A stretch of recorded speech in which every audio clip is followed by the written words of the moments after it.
we'll be discussing the idea of telemedicine, which has really taken the world of medicine by storm, especially because of the COVID crisis that we've been facing over the last year.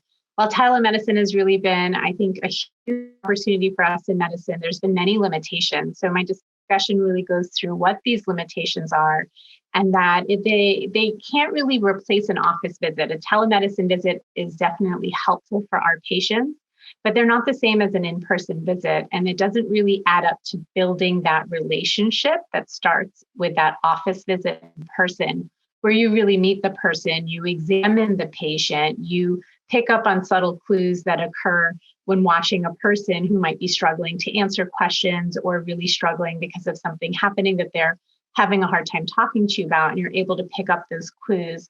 All of that goes away when you start communicating with a camera, and you're having all the frustrations of technology.